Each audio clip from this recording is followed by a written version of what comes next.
Perhaps no one has a slight advantage in terms of the potential for a gank from Snapfire or Centaur when he hits level 6.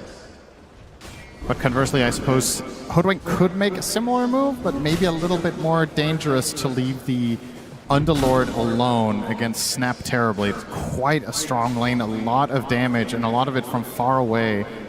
Underlord likes when heroes are up close and personal and you can trade back, but the TB and the Snap have the upper hand there for sure. Yeah, well, we're looking at 3 Helm of the Dominator purchases for PVision. The mid laner on the Beastmaster for no one, DM's Enigma, and the support Centaur will also be going Helm of Dom. I think there is a world where no one doesn't buy it. I would say the mid beasts have been, out of the traditional Helm buyers, mid Beastmaster probably has the lowest frequency. Just into the Ags, I suppose? Yeah, you just Ags rush with treads, and if you go the Dom first, perhaps your ramp up in the mid game is a little bit too slow for what you want to accomplish. It's also a big part of the justification for Helm of the Dominator on a lot of the heroes is the farming speed, but Aghanim's is just faster. You farm exceptionally quickly when you get this item on Beast. You can find kills that are otherwise impossible. The Dominator doesn't match. Satanic playing the Terrorblade this game. This was a very common carry from 6 months ago. It's kind of dropped off for whatever reason, but he is one of the best in the world at this, of course, going against Amar's Underlord. I mean, does Falcons have enough to contest against the likes of TB? That's why this pick is so good, in my opinion. Hang on, we'll see if he dies first. Then we can talk about why it's good after. How strong is Cinderan's Curse? Not strong enough, it seems. All right. Satanic will secure some last hits under the tower. So looking at the big picture in this game, what I really like about the Terrorblade pick in this is you're playing against Dragon Knight, who's going to go green facet, so all the physical damage, you have a lot of armor. You're playing against Pango, who's all physical. Oh, and you're almost dead. Lotus applies. Satanic dives under the tier 1 to Amar. Cinderan's Curse is just delayed like his brain, but in the end, very strong indeed. It's 9 class securing a bounty room for himself. I mean, like, theoretically, they have the percentage-based damage against them. Breathe Fire reduces base damage, which is really good against Terrorblade, but like in terms of damage itself, it's mostly physical, like you said, which the armor is really going to help with. It is somewhat double-edged, but it's a matchup that Terrorblade has always enjoyed, the one against Dragon Knight. You outrange him in Metamorphosis form, you're going to buy the right items, you have inherently exceptionally high armor, and Dragon Knight will struggle to deal with that with the green facet. Pango's all physical. Underlord, yes, it's nice to have the auras against TB, but at the same time, the value of Firestorm against that hero also isn't the absolute best. He doesn't have as much HP as certain other carries. But it was crucial for Falcons to at least get on the board in this lane. Not something I would have expected, to be honest. Underlord Hoodwink, not necessarily a killer lane against these two, but they made it work. Mid lane's still pretty close. As we're getting close to that 6-minute power rune, we'll see if the supports end up coming about. As you can see, 9 class on that Centaur. Close by, snaking. Getting some vision ahead of time. 9 class still level 2, has the hoof stomp double edge. It's Malrine already using the swashbuckle. We'll see if they force the issue. No one with the primal roar available. Shield crash used as well. And it's bottom. Looks like Amar's the one in trouble. Satanic has the Metamorphosis activated, and this is 3 members of PVision going to bring Amar down. No one gets off the roar just in time, but there's not going to be any backup to try to go on top of Malrine. Instead, the Rolling Thunder will be completely free to rain right on top of no one's corpse. You will also get the rune as an added benefit. This was a really nice timed rotation from the side of Falcons. Nothing comes for free, though, with Amar dying, but probably happy to get the rune and get their Pango on the board first here. Considering, in spite of that kill, no one is still 500 ahead of the Pango. Kind of crazy when you think about it. 19 denies on the Beastmaster as well, putting on a clinic in the mid lane. Now the invasion. Yeah, this is pretty important. 9 class really needs these levels. No one comes and takes most of the creeps with the wild axes. Snake King taking over a boar for some extra vision here. And this is a 7-minute move. Test and get this wisdom. This will be a level 3 Centaur minute 7. Yes, he is hurting big time. 5 seconds to come. Snake King onto the high ground. Will get the vision needed. 9 class absolutely cannot stand here. He's going to get bushwhacked. Gets off the hoof stomp, but dies shortly after. So Snake King takes the shrine. and Amar gets the other, so something the Falcons desperately need as they try to stay alive in this series. This is one of those big differences. We're probably going to be talking about it more as this game progresses. Having 9 class off of those slippery heroes and onto a Centaur opens up new avenues for Falcons that they didn't have in the previous game, and that other teams haven't really found versus PVision in previous series either. He's always been slippery and hard to deal with. Yep, we got the hoof stomp with the help from the Cookie. Little Shredder doing some work as well. Amar trying to get away, but the blocks are too strong. But the TPs are coming for Falcons. It looks like this will break things up as Amar gets away with just a little bit of HP. Mission They failed. do spot it, so it's up, wasting a TP in the end. Dragon form popped up top. This is a very strong timing for any Dragon Knight carry lineup. Level 6 together with Chen, a classic pairing of heroes. We've seen this for 15 years. Roar from no one. Arcane Rune taken afterwards as Crit slowed Should to be a high okay. degree, and you will be getting away with the Scurry. This tower's gone up top. No surprises there. Indeed. Much better start for Falcons to this game than the previous one. Still, the writing on the wall is more than likely, should this game go the distance, than PVision's lineup with Enigma, Terrorblade, and Beastmaster insane in the late game, and you don't have solutions once again for the BKB Black Holes.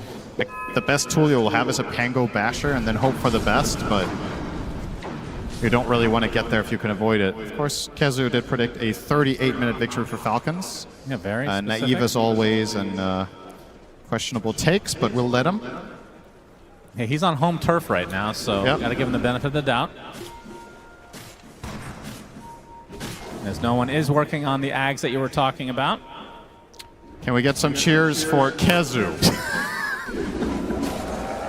Oh. Not bad, not bad. Can we get some cheers for Bratwurst?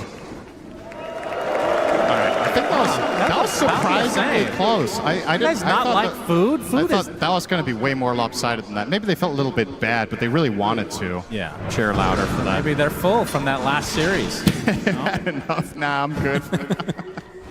Early 1K lead for the Falcons side. DM now level 6 in that black hole. And Skeeter.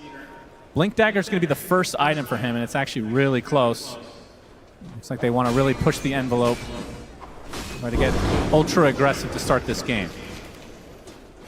Yeah, it's going to be interesting to see when Falcons truly kick it into gear here. With this early defusal and Chen working on drum, perhaps that is when you're trying to collapse. You're also 100 gold away from DK's Blink.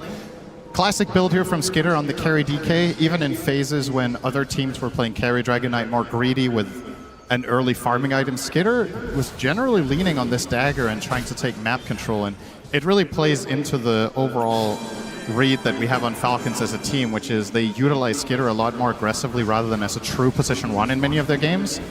However, in this one, maybe DK has to get really big. I'm not sure if Pango and Underlord can really output enough down the stretch. Yeah, I have to say, the Underlord, I mean, not that this is an Underlord carry, but it is Amar playing the Underlord, so it feels like it will end up being an Underlord carry. It has been a bit underwhelming, but they will get that tier 1 tower. And this is the Blink Dagger reveal for Skeeter, right on top of DM. Sharpshooter from Crit is coming, and that is a lot of damage to withstand. DM will take a tumble as a result. Hand of God to be able to try to keep himself alive, Snake King, but the kisses are too strong. So some sort of a trade for PVision, but definitely favoring Falcons this time around. Yep, another tower and a core for support trade. Defusal online for Malrine as well, so... Yep. If only someone had told you that 2 minutes ago when it was even more impressive. I mentioned the Blink Dagger, you didn't listen as well, so that is tied for It's this a game. draw for now. Keep it up. I think you're just...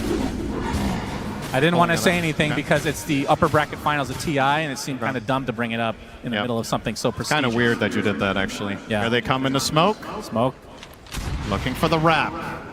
Malrine. They'll find it. Dragon Tail. This is a big pickoff if they can get it. And the cookie's not going to be enough as Malrine just completely destroys him. And now the tier 1 tower to follow. So that is 3 tier 1s already dead at the 12-minute mark. Falcons looking good. Yeah, they're going to keep this pace up. This is what they need to do with their lineup. A strategy that they're very familiar with playing, so this should just be full-on autopilot almost. Not as in PVision can't respond, but rather Falcons know what to do. PVision have to come up with the solutions. 9 class found again. Level 5 just cracked, minute 12. Yeah, This is a totally different 9 class than in the last many games we've seen. For comparison, both supports on Falcon's side sitting on level 7. So he is not offering much. Far away from that helm, far away from Stampede. A little bit of a dead hero in the game right now, if I'm honest. Yeah, it's PVision are almost playing 4v5.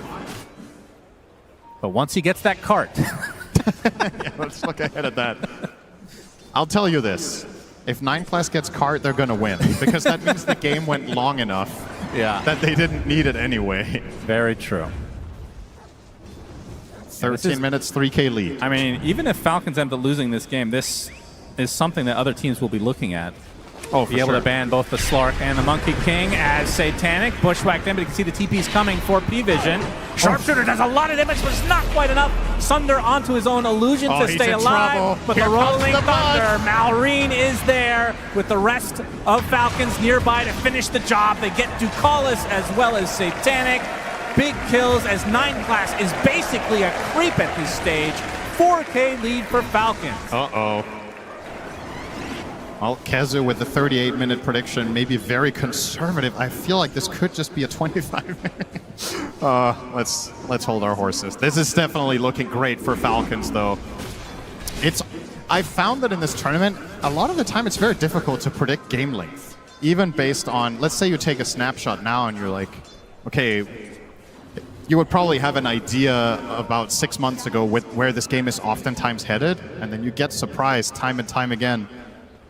But without question, this is about as good of a start as Falcons could have hoped for. They're also going to get both Wisdoms perhaps here. If they get both, this is so bad for Centaur. He's going to stay level 5. Oh my god. He's about to get 6 from 1 creep, but we're talking minute 14. Yeah, this is bad. This is bad. Do not pick Centaur support in your pubs. Holy jeez. There it is. Stampede finally available for the horse. As the cheer, the crowd goes wild for that. Yeah, 2 people happy about that. Good for you guys. Let's see him put it to good use. I mean, is this the latest level 6 in the tournament, potentially? I don't think so, but it might be the latest on a position 4. I think it's the latest we've cast. Yeah. But yeah, sometimes 5s just have a terrible game where they get run over in lane and they don't really recover. I mean, he's position 7 in this game, it feels like, so far. We'll see if he can catch up, though. Wow, not even 6. No, we skipped a level there. Okay. He's still going for the Helm of the Dominator. I mean, that certainly is a way what are to you get going to do when you have Crown and Helm of Iron Will? You're going to change your build? Yeah, true. He's already committed quite a while committed ago. at this point. Although it would be cool to see him say screw it and go armlet. That would be, honestly, that would be one of the least surprising players to do it with a 9 class. Yeah, if only he was playing the Terrorblade in this case. Yeah, 9 class, he's going to get jumped by Skeeter. yes, he will. Waiting for the Stampede, but the Dragon Tail comes first. 9 class. He will be using the Stampede. They're going to try to turn this right around with the Black Hole available, but the Fiend's Gate comes out. Mortimer's Kisses with the Black Hole right on top. They get the DK. Looks like they will find 9 class in the end, but at what cost exactly? DM's going to get the cookie to stay away.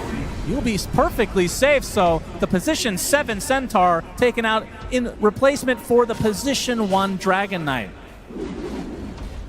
That did force both Black Hole and Stampede and Roar, though. Yeah, so that a means lot of Falcons. opportunity. Nice Midnight Pulse instantly there from DM to stop the bushwhack. Nice little detail. Enigma obviously having that reliable counterplay to Hoodwink. And if nothing else for the side of PVision, aside from the trade itself, Satanic gets a little bit of breathing room. But this is going to cost them. Here comes the Zoo. Yeah, no Black Hole, no Mortimers. That means Roche for free for Falcons. I mean, how do they scale into the late game if PVision is able to somehow defend, like from the Falcons' perspective? Because this is obviously a very good early game lineup. I mean, Pango can be deceptive and can be a true late game powerhouse. The problem is just his matchups, right? It's not that their lineup in itself can't play late game well, but you're playing into Roar, you're playing into Black Hole, and you're playing into a hard-hitting ranged carry. So 3 things that are generally tough for Pango, and I mean, shouldn't come as a surprise. You first face this hero, of course it's going to get counterpicked at this level. But once again, Falcons' goal, if you ask them before the game when they want, how long they want this game to be, it's probably around the 40-minute mark that they're hoping to win. For PVision, they'll probably just tell you the longer the better. Dom now up for 9 class. Let's see him find a creep. Will it be a centaur? Ooh. Oh. That's an ogre. That is a satyr. Okay. Not what we were hoping for, of course. This is probably the most pitiful farming speed you've seen from 9 class. He's standing there killing a satyr mind stealer. It took him about 15 seconds to kill a medium creep without retaliate. And Dakalis can be found by Malrine. Completely drained of mana and an easy pickoff as a result. Aghanim Scepter not too far away from Malrine. It's going to be an extremely good timing as Skeeter applying pressure to the tier 2 bot. This looks like another free objective for Falcons. And the big fundamental difference between game number 1 and this one is that this time around, PVision are unable to force Falcons to defend. That's the number 1 biggest difference. Sure, you could also say they won the lanes, but all these things are compounding where PVision have games where the lanes don't go perfectly, they get their DOMs and they stall. This time, not happening. Because they only had the Enigma one for so long, and it's not enough against Chen's army and all the clear that Falcons have. So now they are the ones forcing you back, and PVision a lot less comfortable in that playstyle, and they don't have their 9 class scouts to give them moments of opportunity. No slippery ward placing hero, no invisible hero, nothing like that.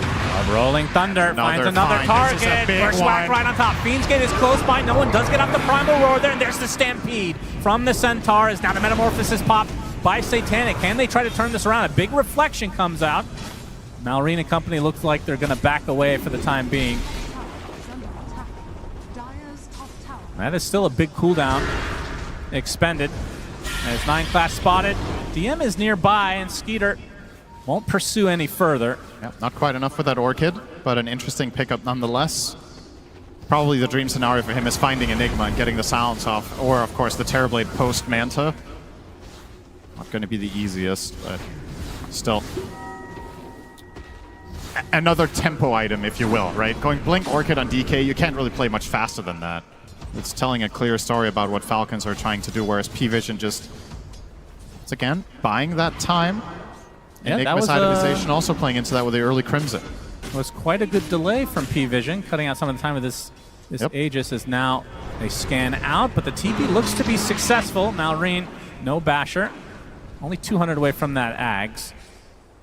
And only 2 minutes left on the Aegis. I mean, when they picked up this Aegis, how many buildings do you think that they were expecting to take? I think they were hoping to take at least 2 tier 2s. But still in the realm of possibility. The 20-minute mark is close as well, so they'll likely use this advantage to be able to take the Tormentor. And they would love to get the Chen one in this game. You just want stronger and bigger creeps. The Hoodwink already bought her own, so it's between the Chen. I guess Pango is also okay, but once again, not the most obvious value game, given that there's 2 BKB piercing abilities. Yeah. 9 class has to use the Stampede, but he gets Dragon-tailed. Cookie to follow. And the Orchid used from Skeeter, attempting the TP. Bushwhack will connect. This will be the death of the Centaur.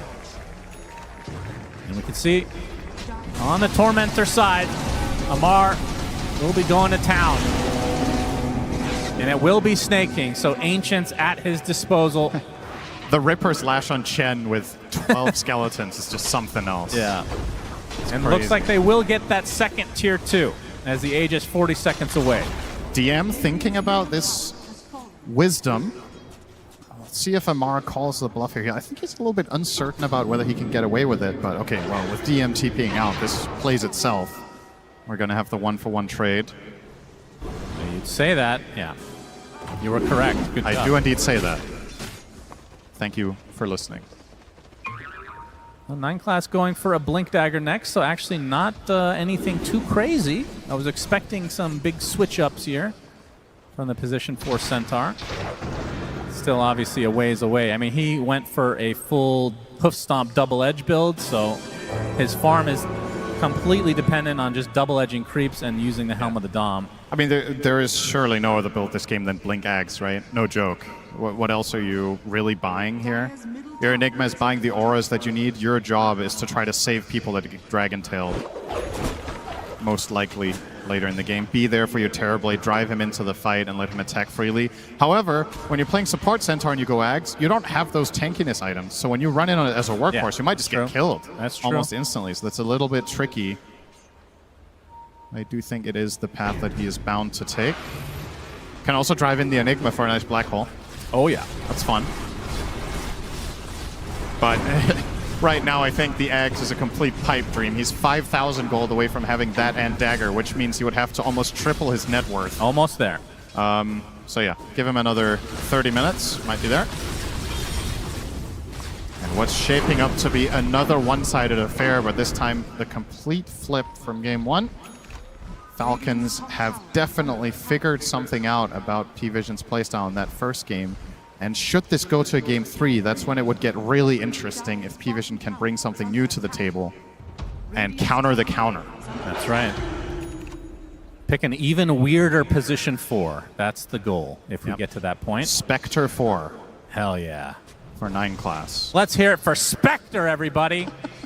Most random thing. Skeeter blinks to the high ground, gets roared for his trouble, but you can see the Fiend's Gate of Amar on the way, so this will be the death of Ducalis at the very least. And no one already exiting the premises. Did require a few TPs from Falcons, but they secure the kill. Yeah. PVision just... I was going to say they seem a little lost, but they really don't. They're just very... It's very deliberate the way in which they're playing the map. It's all stalling tactics, but they can't really take any initiative for the foreseeable future. And playing Dota like that at this level, it's exceptionally difficult. Like, you can try to play keep away as long as you want, but eventually you're playing against a team that has a blink stun hero, you have a global hero in the Fiend's Gate, and the Hoodwink crit in this tournament has been insane on this. They're gonna find you eventually. Or they just go high ground. High ground onto the Helm of the Dominator, destroyed. Satanic and company are nearby to they go get back. rid of these skellies, though. I mean, that is one thing, is PVision have very good high ground defense, and they can kill creeps extremely quickly. I mean, no one just alone could do that. Obviously wasn't even needed for that. Yep. As he's getting close to a blink dagger for himself now. And DM, about 1,200 from the BKB on the Enigma. Yeah. You would imagine Pango... Oh, Malrine, he saw him. Yes, he did. Crit will be coming in from the south as well. And DM, you are super dead, my friend. Quite tanky with that Crimson Guard, but okay. He's going to attempt a TP. Very ambitious indeed.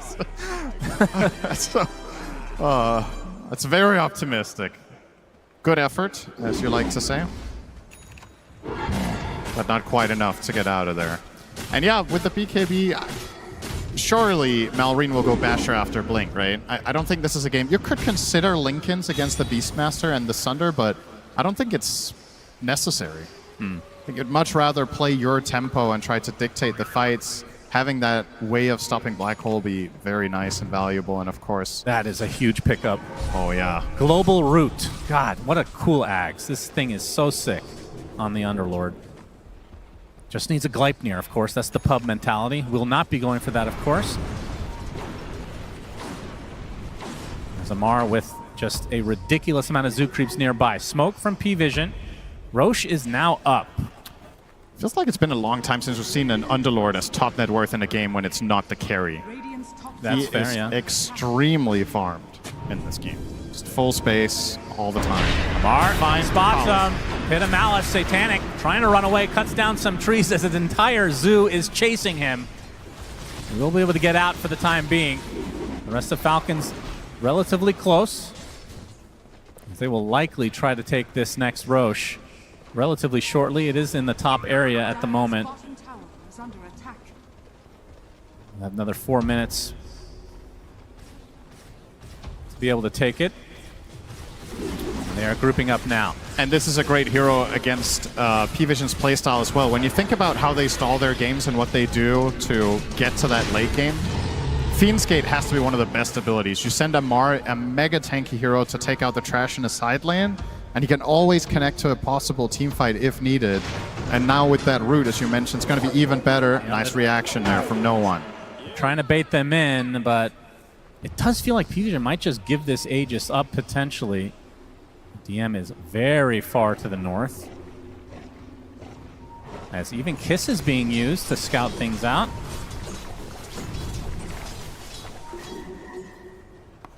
As Falcon's still not feeling confident to be able to take Roche. They want to find a Understandable pick instead. against the Enigma.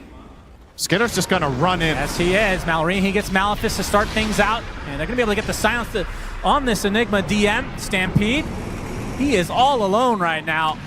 See if he goes for a black hole play. Probably not, as Malrine finally gets the connection. It takes such a long time. It's even the creep helping out with the congregations of the deep, and the swashbuckle finishes the job. So 45 seconds, not having to worry about DM. Technically does have buyback, but at this stage of the game, unlikely to see it. Now Falcons do have to worry a bit about this bot lane if you go for Roche.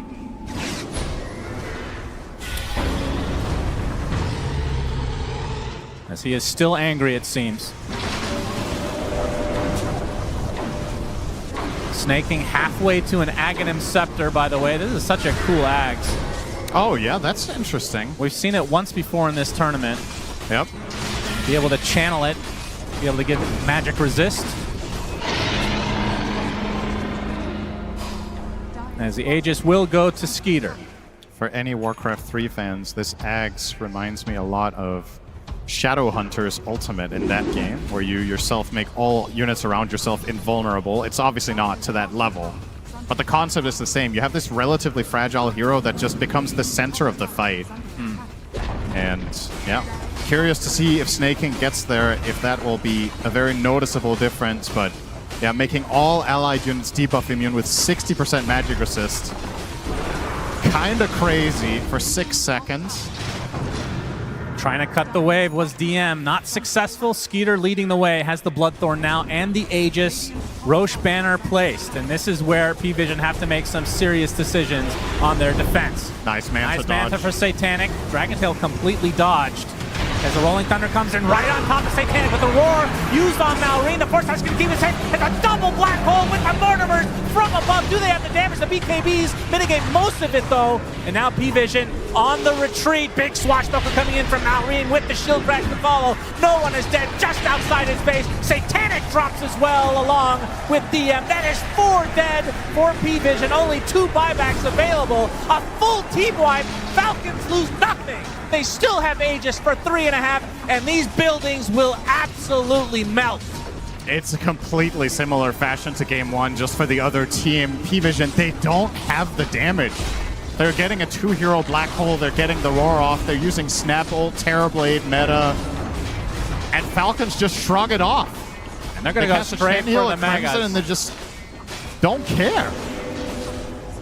Likely the final fortification of the game. These creeps do not give a shit about that, though. As the buyback comes out from no one. Of course, there's no black hole once DM is back up and running. Another 100 seconds away. This is surely going to be mega creeps. And indeed, 30 minutes in the game. Falcons with megas. And there it is, the Chen Ags, ready to make a big difference after the game is basically won. For the side of Falcons. Can do a little bit of a celebratory dance in the end if he wants to, as now the items just come raining in. Full Shiva's guard for Amar. Can DK almost has PVision Lincolns. Can PVision hold on for 8 more minutes so Kezu can be correct? Will it happen? Big smoke though. 20 seconds. This would be a dieback for no one. He pops the BKB, trying to retreat, gets off the Primal Roar. Looks like he's fine, although Malrine has something to say about that. There's the cart from 9 class. Huge plays from him using nothing. Nobody's in the cart. No one. He dies right outside of the cart. Truly unfortunate for the position 7 Centaur. 2 dead for PVision, and now Falcons looking to end the game. Satanic calls GG, and that's going to mean Game 3 on the way. And 9 class is going to be upset with that last fight. He followed the team's instructions and said, put no one in the cart. And that's exactly what he did. Wasn't able to reach anybody. And they're laughing. That was good, actually. Not quite sure why they're having such a good time after. But I mean, if nothing else, you can have a little bit of a laugh at it. 9 class looking at his monitor, dreaming of playing Dota. But in this game, he got... played a little bit of, I don't know what to call that. That was something. Farmhand simulator. He was running around all game, finally got his Ags and lost immediately. Yes, that was... I am a huge Centaur fan. That was hard to watch, I'm not going to lie. But at the very least, we get to see a game number 3. I think everybody's happy with that, including some PVision fans, because why wouldn't you want to see your team play more games on the main stage? But this game, maybe you want to put it out of your mind a little bit sooner rather than later. But we're still going to break it down because a lot of things happen in this game. Effie, how did you experience this unusual game of Dota 2? Unusual game of Dota 2. I want to say that I was expecting a little bit more out of that support Centaur because it looked cool in the draft, right? You think it's an offlaner, all of a sudden, here comes Enigma. Oh no, what do they do about it? Turns out they didn't have to do anything. Centaur handled himself. Yeah, there was just so many problems that started happening, right? Like Falcons between the series, probably talk about what do they want to do, like have the DK, play fast for your safe lane, like try to abuse what's happening.